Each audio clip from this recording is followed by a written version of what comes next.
Hello, everyone, and welcome to Snap Take. This is Glazer of Snap Judgments, the official podcast of Marvel Snap Zone, and what we have for you today in this video is decks from the very best players in Marvel Snap. These all are players that are regularly in the top 5 of the Infinite leaderboard, and we've got 3 decks for you, well, 4 decks for you from 3 of these players, including the current number 1 list. We're going to start with the list that Barzy insisted I feature right away. This deck is amazing, and it's all over the place because Woody played it, and Woody's kind of insanely good. But this list is really powerful, and it is shaking up the meta in a very interesting way, such that I think Luke Cage is now just a card that goes in decks, because if you don't have Luke, I'm not sure how you beat this right now. This is an insanely strong list. You can find Barzy on twitch.tv/Barzy. Barzy has 8 Ys after it. If you're wondering, Barzy is one of the best players in the game, number 2 on the Infinite leaderboard last season, number 5 the season before. He's been playing for all of 5 seasons, and he's already one of the best players in Marvel Snap. Hydra Bob and Silver Sable can be replaced with Iceman and Rocket Raccoon. Hydra Bob and Silver Sable are the best for this deck in that spot, but both are replaceable. You would like to get Sable down earlier than Hydra Bob as a general rule if you can figure out how to do so. White Widow can be Kate or Baron Mordo. I actually like Mordo a reasonable amount more than most people do. It is really disruptive, and unless your opponent's running Mobius, they cannot discount that card. If they draw a Mockingbird after Mordo, that Mockingbird will cost 6. That's what really pushed me higher on this. Immediately prior to arishem coming out, Baron Mordo had some of the highest win rates in the game, some of the highest cube rates in the game, just because it was such a disruptive card, and then arishem took it out of the meta completely. I think it's time we start looking at this deck again. Card again. Copycat, Polaris, Nocturne, and Gladiator. I don't even know if Copycat's better than these cards. Copycat once in a while is absolutely game-breaking and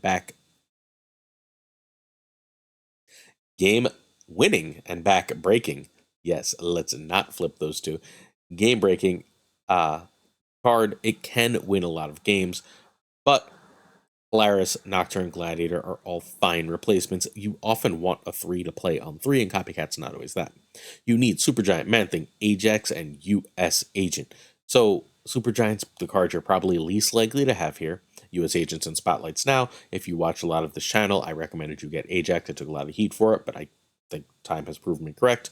And Man-Thing is a Series 4 card that was recently in Spotlights with other important cards, while Supergiant is a card that has been out of the meta. We are seeing more and more Supergiant now as a counter for the powerful turn 4 and 5 plays in Marvel Snap.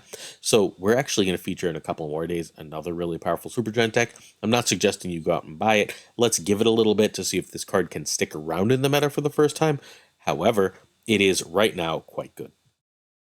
All right, Barzy, Woody, and Stefan are on this, so we care about that because Barzy and Woody are 2 of the top 5 players in Marvel Snap. I don't think there's much argument of that, at least ladder players. Woody has spent the past million seasons in a row, at least 6 or 7, within the top 5 of the leaderboard. He won the SnapCon tournament.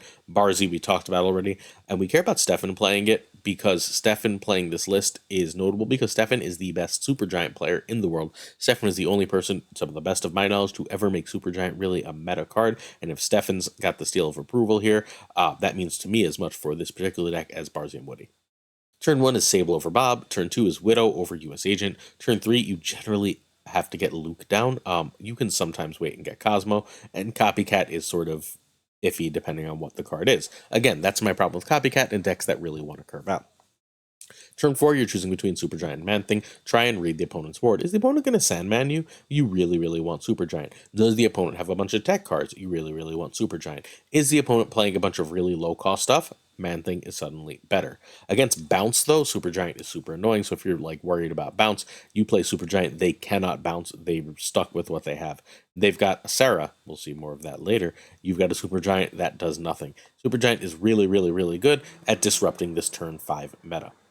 If you played Supergiant, you're looking at Ajax fairly often, just as a Shang-protected Ajax, unless your opponent guesses the 1 and 3 right, you're relatively safe. You can also do Luke, Sage, Cosmo, one of those 3, along with Hazmat and US Agent. Please be forewarned, sometimes you are not going to want to Luke and Ajax in the same game. There is some counter synergy there where you will sometimes want your Ajax to be stupidly huge with Hazmat and not really want to Luke. But if you are not playing Hazmat and you're instead using US Agent and Man-Thing to pump up your Ajax, then you are going to want to play Luke. Hopefully that's clear for everyone. You can also end up playing Man-Thing in a 1 sometimes on turn 5 after a Supergiant as well. All right, turn 6 is basically the same thing as 5. Prioritize a huge Ajax if you can. I just really like the huge Ajax thing. I think it wins more cubes than the other way. You're going to get a lot more retreats from the Man-Thing and US Agent thing than you are from Ajax. People think they don't do math. No one counts to see how powerful Ajax is going to be, so you should be able to steal a lot of cubes. And that's how this list works. It's incredibly powerful. Right after this next little bit, we're going to look at the updated number 1 deck, but this is a list I played a lot of today just to get a feel for it before I talk to you about it, and I think it's incredibly strong. If you are not in the top 1,000, so Woody, Stefan, and Barzy are sort of putting this into the meta, so you're going to be seeing a lot of Luke in the top 1,000. Until that gets to the rest of the meta, you can absolutely dominate with this list. Again, this is a deck that basically the entire meta has a ridiculously hard time dealing with. Even opposing Ajax decks, like the one I featured in yesterday's video, will have trouble with this because you get the benefit of Ajax, but you have Luke so that you're not taking all the negative ones. It ends up really, really strong. Again, please do try this out. Hey, also please hit that sub button. We bring you more unique decks than anyone in the game. We do 7 videos a week. This week, I believe we are doing 9, 10 videos, maybe 11, straight up full videos with at least 3 deck guides in each and every one. Assuming the OTA comes out and we get advance notice, we'll end up doing an extra video for that. We did 2 yesterday, we're doing 2 today, then a regular week of videos with a video every single day, a huge podcast on Saturday. Hit that sub button. It is right below me, that little red button if you're willing. It helps us get to our goal of 15,000 subs by the end of the year. It looks like we might make it. It's still kind of a long shot goal, but your support would mean the world. And liking and commenting tell that YouTube algorithm to show us to more people, which further help us. So if you're willing, we'd appreciate it. In addition, we're giving away 1 season pass a week for the rest of the season.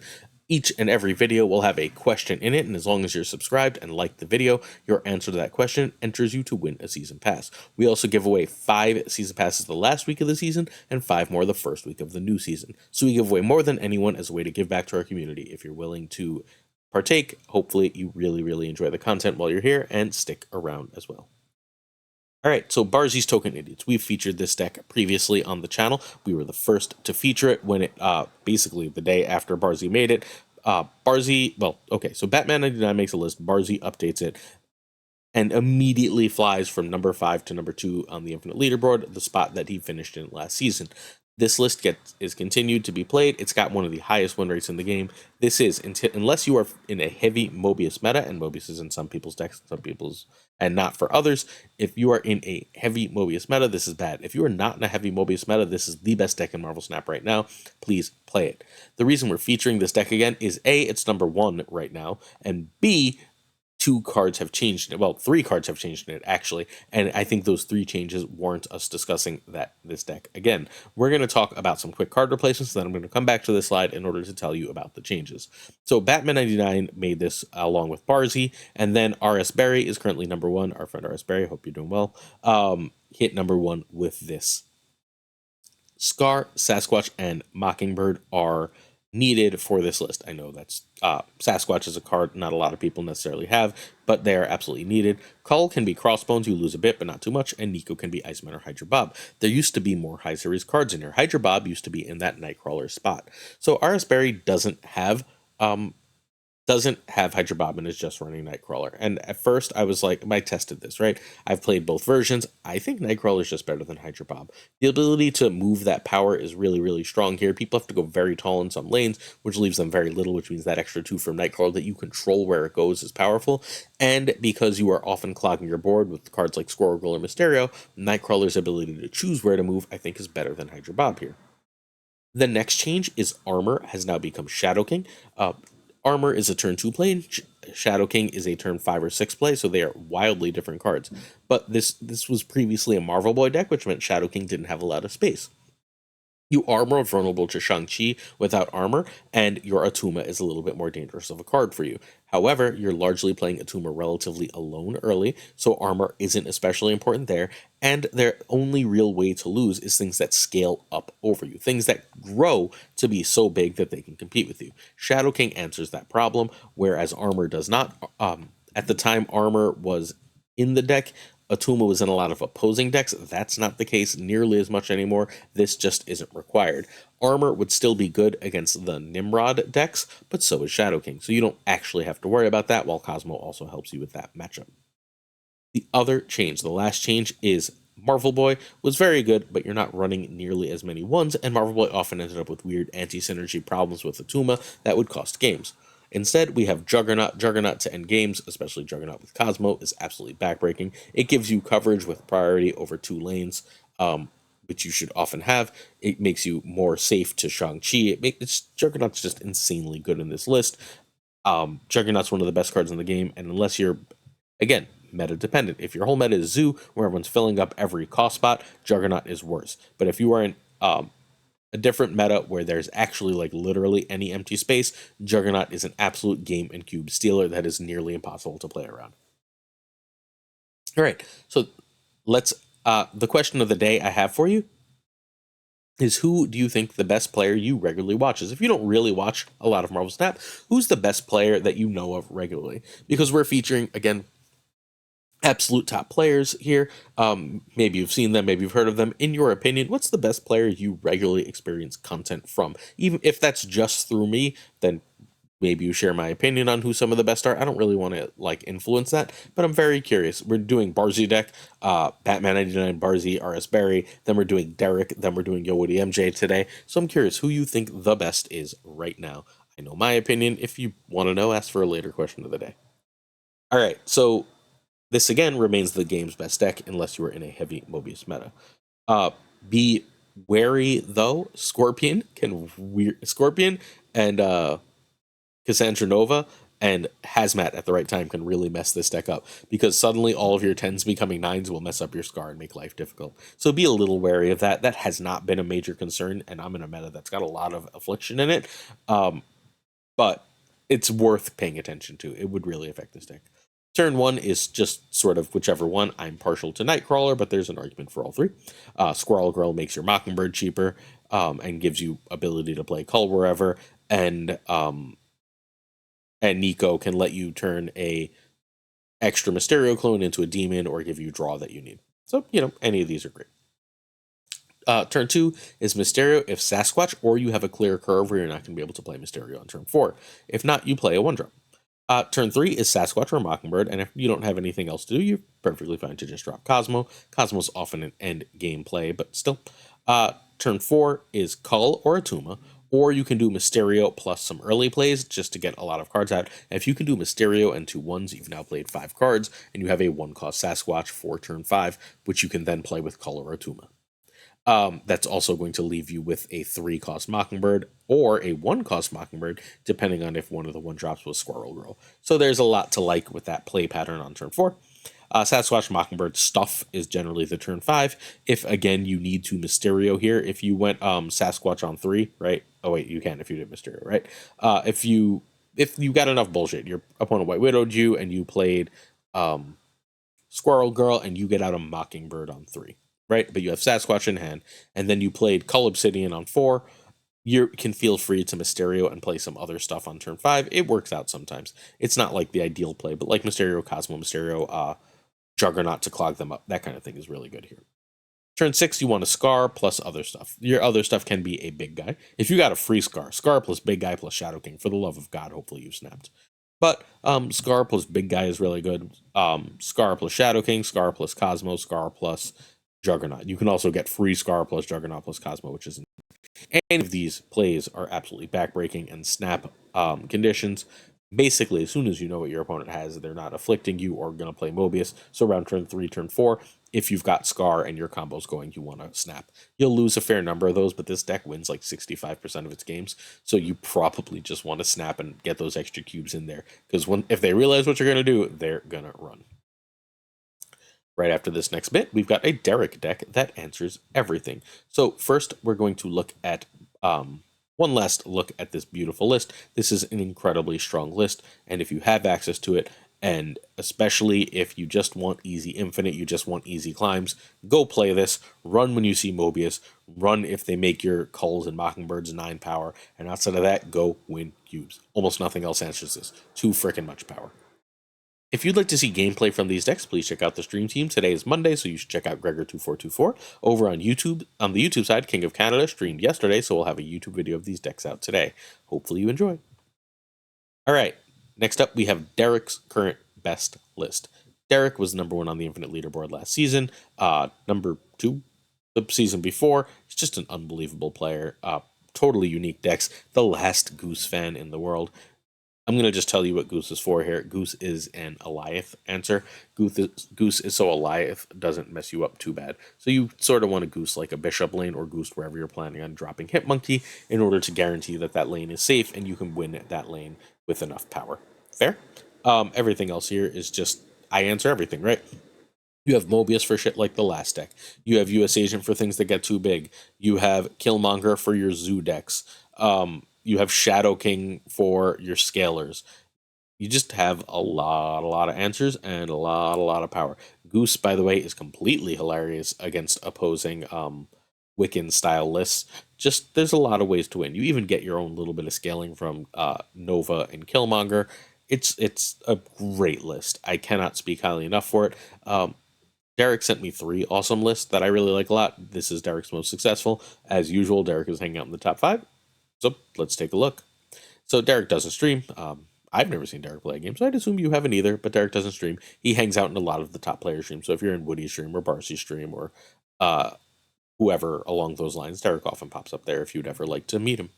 All right, so US Agent, Monkey, and Gwenpool are needed, but Mobius can be Ghost. That's a long conversation I had with Derek. Mobius answers specific things like the previous deck, but Ghost gives you a lot of play to what I think is going to come once we end up in a meta that features Madam Web and a lot of move decks.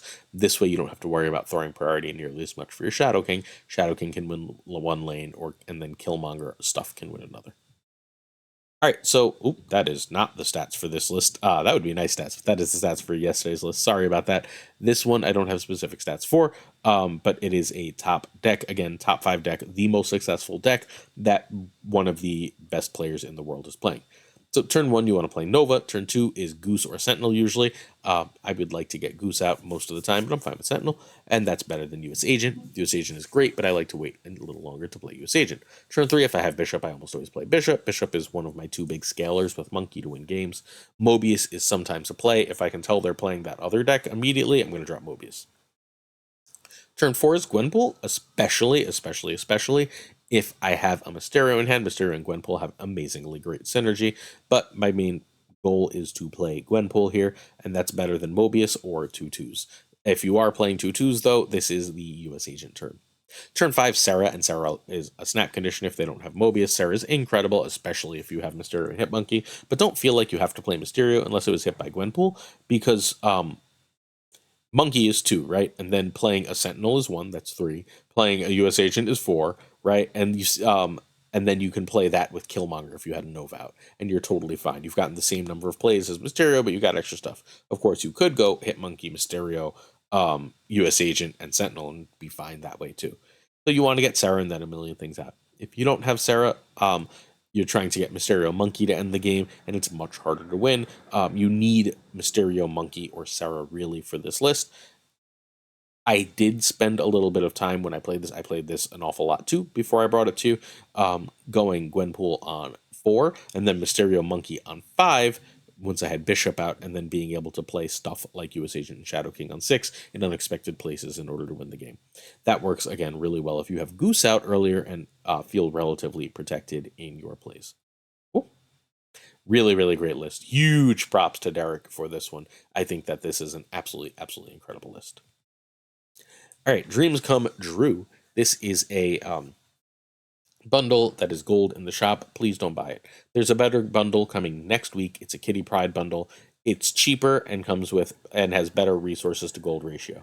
This is terrible resources to gold. They are way overcharging for a spotlight key. Dreams Come Drew is a terrible bundle that features a card that you don't really need.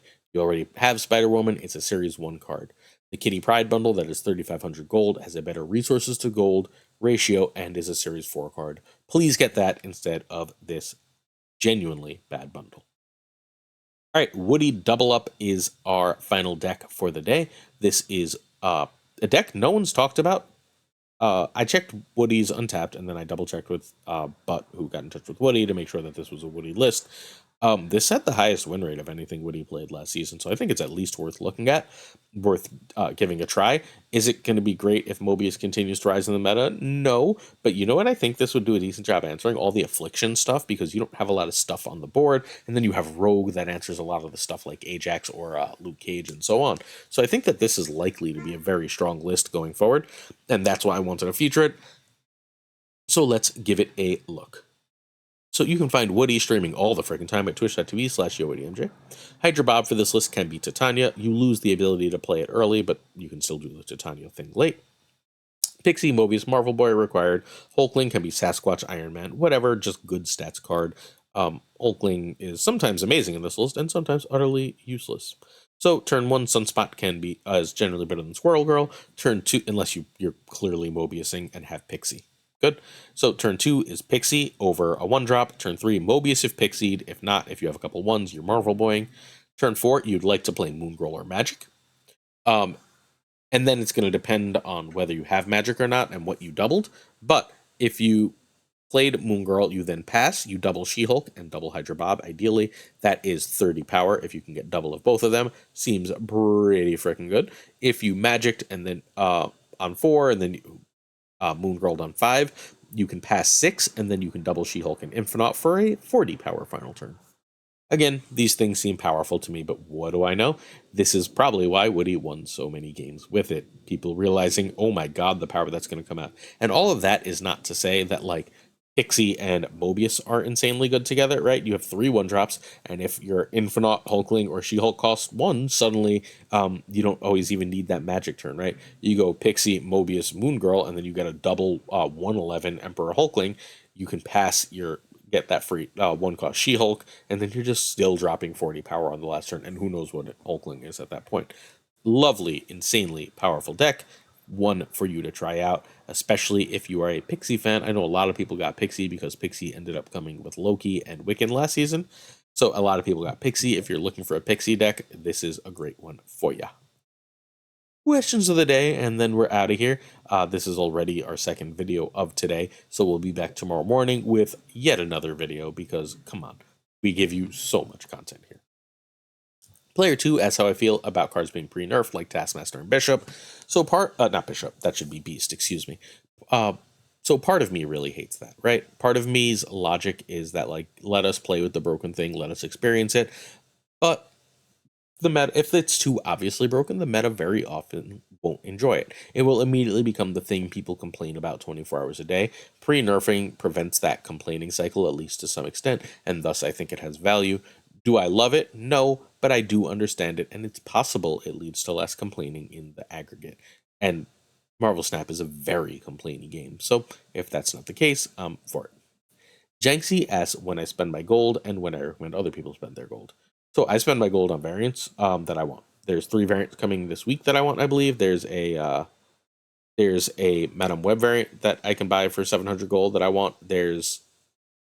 I don't remember. There's a comic cover that I wanted, a Beta Ray Bill comic cover that I'm grabbing because Walt Simonson's art is amazing. And then I don't remember the third. There was a third variant. Hazmat. There's a Hazmat that's really colorful and cool that I want because I play a lot of Ajax decks. So those 3 variants I'm probably going to buy this week. That's how I spend my gold. I whale out, though. So if you whale out, spend your gold on whatever you want. I have something like 80,000 tokens and 30-something spotlight caches saved up. So, like, I'm not a good example for the regular average player. If you are trying to be mindful of spending money, i.e., the money you spend on Marvel Snap is not a write-off. This is a business for me as well as a hobby, so this is a write-off for me. So if this is not the same case for you, I would urge you to instead spend your gold on the best value bundles. They come up once every month and a half or so. I think the Kitty Pryde is an excellent value bundle. Prior to this current terrible value bundle, there was a really good one. Your best bet is largely saving up gold for these best bundles. There are occasional not spotlight, albums that end up having really great gold to token value, but you're gonna have to like work through the math. Spoiler, they're the ones with tokens or credits in the second spot almost always, and they're the ones with a lot of 700 gold variants. So if you want to go through and figure that out, please feel free. Those are basically the variants you should buy, which again, like, variants are cosmetics, and I don't love buying cosmetics like that I don't want to use as a way to try and get extra progression value. So I'd rather just buy the good bundles and progress that way, because those bundles have the best value in the game. Cool. Certain tiers of support on our Patreon come with honor. Thanks. I'd like to say thank you to a whole bunch of people, starting with Abigail Gieslin, Mandatory Burnout Cables, Irregardless, David G. Wingfield, Direwolf, LAB, FaThorNewman, Good Dog Gamer, Deuce Volt, Inc., I Am Frostman, Jay Nevreed, Corwin, Primed Ryan, Ryan Burke, Caretix Lee, Koiray, The Black Dahlia, my current alliance leader, Pyrofroze, The Goat Seeker, Denman Falcon, Quid Pro Joe, the king of new Marvel Snap Card content, Dr. Fat Dick, Mr. Kerfuffle, thank you for joining, Ginger Prime, Philip Brakovich, Hey Ratko, Caplo, Kenny Loggins of the Danger Zone, Rob Silverman, The Bizza, Xlers V, and Skippy G, Tommy Nyquist, winner of Snap Judgment League Season 1, The King of Bros, The Great Kazoo, Jessica Gamble, Woody, Kev C. Hoda, Luna Chris, Quantum Quinn, John Q, Jimmy McHugh, Clam, Ace Sage, Mod Supreme Models, Darth Tater, Joe P, Brian Kaufman, Tristan H. Martin, Jason B, J. D. McDonaldinho, check him out on Twitch, The Fuzzy Dunlop, Spectrumix, Hoot, Matt H, DJ, Mikey Hijinks, No Flex, Ocularis, Craig Sterry, Seamus, Jonesy, The Great Two Ties, the amazing Lauren Whatevs, the Pirate King Tuccrr, who you should 100% be following on Twitch and YouTube, the Homie Men, who we miss greatly, and of course Gunny T, where the T stands for. If you'd like to see the top 5 decks of last season and my predictions for the top 5 decks of this coming season, click that link below. There's also a sub right below me if you watch this long. You should, because we do one of these every day. Peace.